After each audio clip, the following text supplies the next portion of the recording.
Hello friends, welcome to our channel. कल हम लोग का एक वीडियो पोस्ट करने का प्लानिंग था जिसमें हमारे बहुत सारे स्टॉक जो थे हमारे व्यूअर्स ने हमें सजेस्ट किए थे। वो वैसा कुछ व्यूअर स्पेशल हमने प्लान किया था पोस्ट करने का, लेकिन कुछ रीजंस के चलते नहीं हो पाया है। लेकिन हमारा कल का जो स्टॉक ऑफ द वीक का वीडियो था वो पोस्ट हो गया था। अगर आपने वो नहीं देखा है तो उसका लिंक आपको पिंड कमेंट और डिस्क्रिप्शन बॉक्स में मिल जाएगा, देख लीजिएगा। उसके अलावा हमने 3 और स्टॉक्स को आइडेंटिफाई किए थे इस वीडियो में, जिसमें हमने ये 3 स्टॉक्स को बॉटम में आइडेंटिफाई किया था। तो ये वीडियो भी आपको पिन कमेंट और डिस्क्रिप्शन बॉक्स में इसका लिंक मिल जाएगा, इसको भी प्लीज़ चेकआउट कर लीजिएगा। तो स्टॉक ऑफ द वीक का वीडियो तो पोस्ट हो गया कल का, लेकिन कल का जो स्विंग ट्रेडिंग का वीडियो हमारा मिस हो गया था, अगर आपने नोटिस किया होगा। लेकिन इस बात की मुझे बहुत खुशी हुई कि हमारे जो व्यूअर्स हैं वो बहुत ही अच्छे से पार्टिसिपेट कर रहे हैं वीडियोस में। और जो हमारा मोटो था इस चैनल का, जो हमारा एम था इस चैनल का कि हम लर्निंग को प्रमोट कर रहे हैं ना कि टिपिंग को, वो भी मुझे फुलफिल होता हुआ दिख रहा है। हमारे व्यूअर्स बहुत ही बढ़िया पैटर्न्स आइडेंटिफाई कर रहे हैं, स्टॉक्स को आइडेंटिफाई कर रहे हैं और हमें सजेस्ट भी कर रहे हैं, जो कि मुझे बहुत अच्छा लग रहा है। ये इंटरेक्शन जो आपके साथ मेरा हो रहा है, आई होप हमारा ये जो इंटरेक्टिंग का जो माहौल चल रहा है ये कंटिन्यू करता रहे और ये लर्निंग जो हमारी हो रही है वो अच्छे से चलती रहे। चलिए स्टार्ट करते हैं आज का वीडियो और देखते हैं हमारा आज का पहला स्टॉक, बोरोसिल रिन्यूएबल्स। हम पहले स्टॉक को वीकली टाइम फ्रेम में देख रहे हैं और यहाँ पे मैंने एक जो ट्रेंड लाइन ड्रॉ किया है, ये ट्रेंड लाइन को स्टॉक कंटिन्यूअसली सपोर्ट ले रहा है। चलिए अभी स्टॉक को डेली टाइम फ्रेम में देख लेते हैं।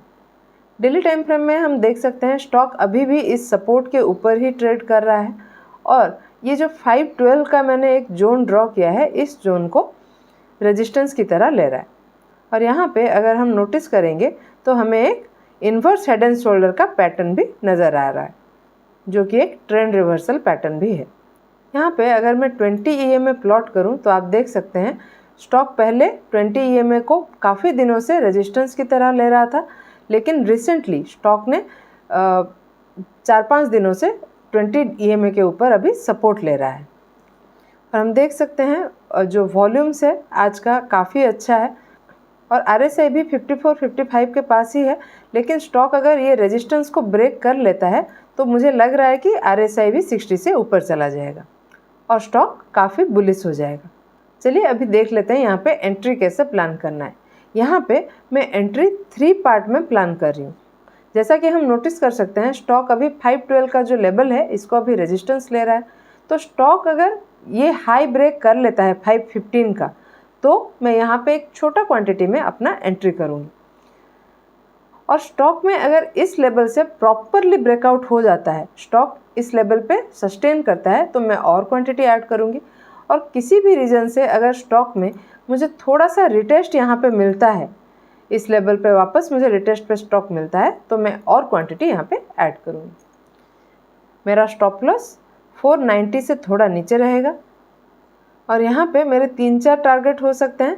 पहला टारगेट 562 के लेवल पे, दूसरा टारगेट 584 के लेवल पे, तीसरा 600 के लेवल पे और चौथा 670 के लेवल पे।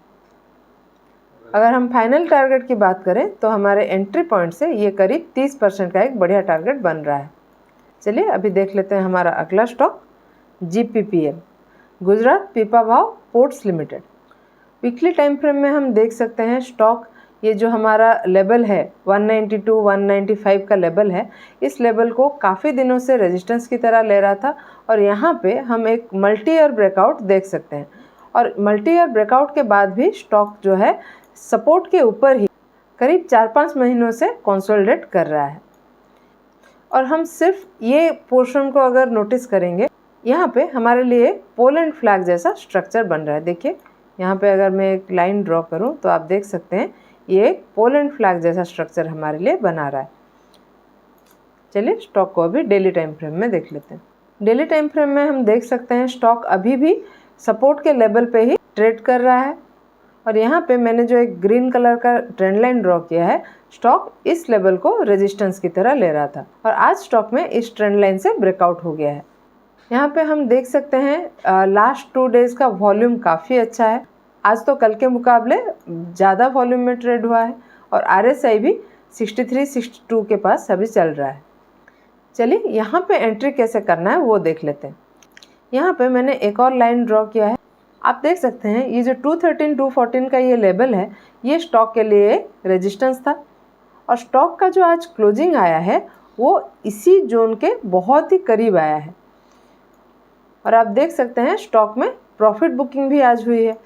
तो ये भी हो सकता है कि स्टॉक यहाँ से कल रिटेस्ट करे या फिर ये भी हो सकता है कि स्टॉक यहीं से अप मूव करना चालू भी कर दे। तो CMP पे मैं यहाँ पे थोड़ा क्वांटिटी में अपना कुछ पोजीशन बनाऊंगी या फिर स्टॉक अगर मुझे थोड़ा सा रिटेस्ट में मिलता है या तो 214 के लेवल पे या फिर इस ट्रेंड लाइन के आसपास कहीं पे, तब भी मैं स्टॉक में और क्वांटिटी ऐड करूँगी।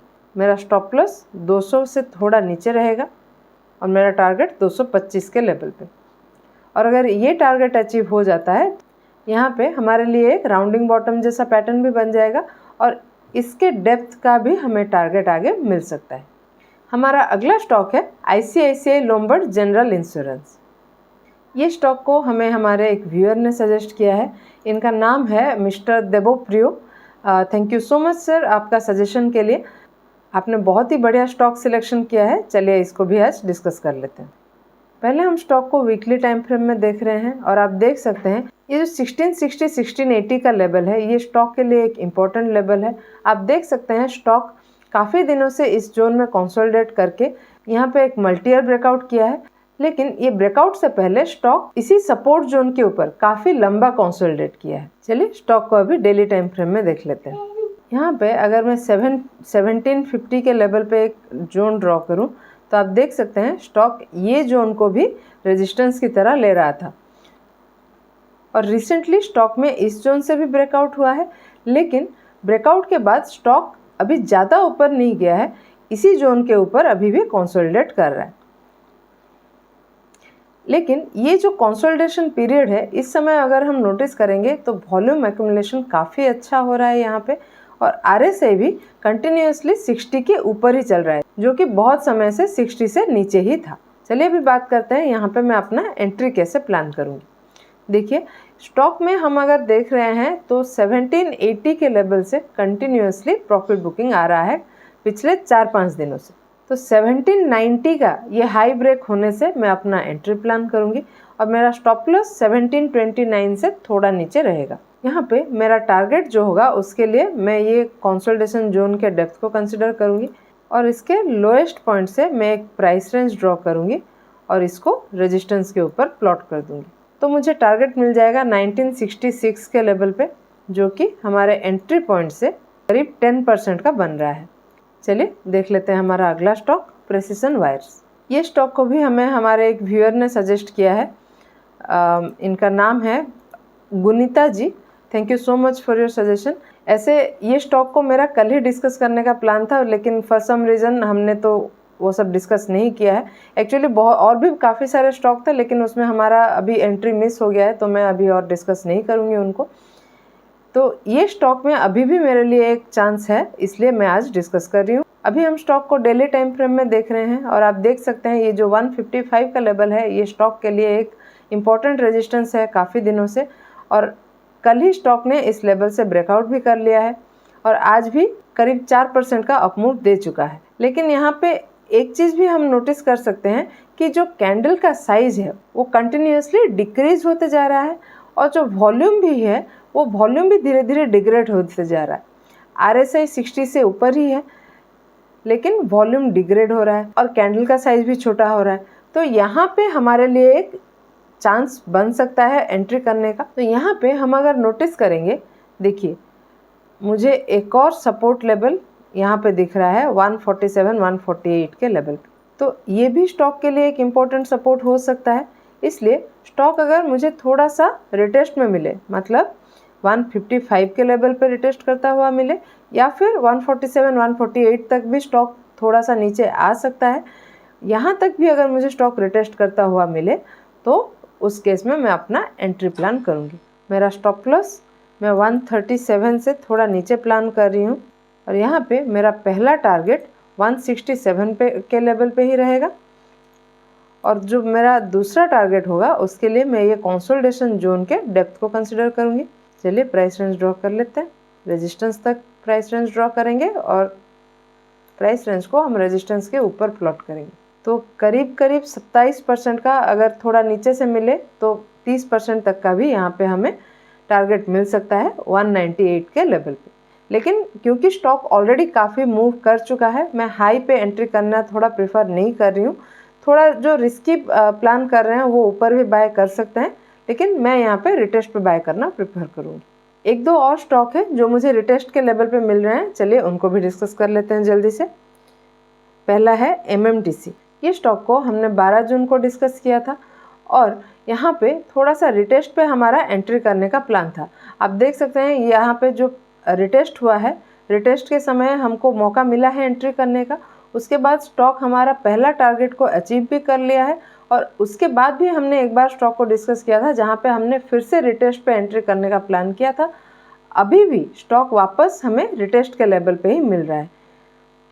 यहाँ पे मेरा व्यूज़ जो है वो इंटैक्ट है, क्योंकि मुझे फिर से स्टॉक रिटेस्ट पे दिख रहा था, मैंने आप लोग के साथ शेयर कर दिया। हमारा अगला स्टॉक है जो कि रिटेस्ट लेवल पे हमें दिख रहा है, वो है मदरसन सुमी वायरिंग। ये स्टॉक को भी हमने 10-11 जून को ही डिस्कस किया था जब स्टॉक में वीकली ब्रेकआउट हुआ था इस ट्रेंड लाइन से, और हमें यहाँ पे 74-75 के लेवल पे एक रेजिस्टेंस दिख रहा था। तो मैंने बोला था स्टॉक अगर रिटेस्ट पे मुझे मिलता है इस लेवल पे तो मैं यहाँ पे एंट्री प्लान करूँगी। चलिए देख लेते हैं अभी डेली टाइम फ्रेम में। यहाँ पे आप देख सकते हैं स्टॉक में ब्रेकआउट हुआ है और स्टॉक अभी फिर से हमें रिटेस्ट के लेवल पे ही मिल रहा है हमारे डिस्कशन के हिसाब से। ये स्टॉक में भी मेरे व्यूज़ इंटैक्ट हैं। ये दोनों स्टॉक्स को मैंने सिर्फ इसलिए डिस्कस किया है क्योंकि हमारे डिस्कशन के हिसाब से स्टॉक अभी हमें फिर से रिटेस्ट के लेवल पे मिल रहा था। जैसा कि मैं हर बार बोलती हूँ, मैं कोई भी बाइंग या सेलिंग का सजेशन यहाँ पे नहीं दे रही हूँ। हम सिर्फ पैटर्न्स को आइडेंटिफाई करते हैं और मैं अपने व्यूज़ आप लोग के साथ शेयर करती हूँ। और मैं चाहती हूँ कि कोई भी स्टॉक में आप एंट्री करने से पहले प्रॉपर एनालिसिस के साथ ही एंट्री करें या फिर अपने फाइनेंशियल एडवाइज़र की सलाह से ही एंट्री करें। आपको हमारा आज का एनालिसिस कैसा लगा हमें कमेंट में लिख के ज़रूर बताइएगा, और अगर पसंद आया हो तो वीडियो को लाइक और चैनल को सब्सक्राइब करना बिल्कुल मत भूलिएगा। ऐसे ही और टेक्निकल एनालिसिस के साथ मिलते हैं अगले वीडियो में। Thank you.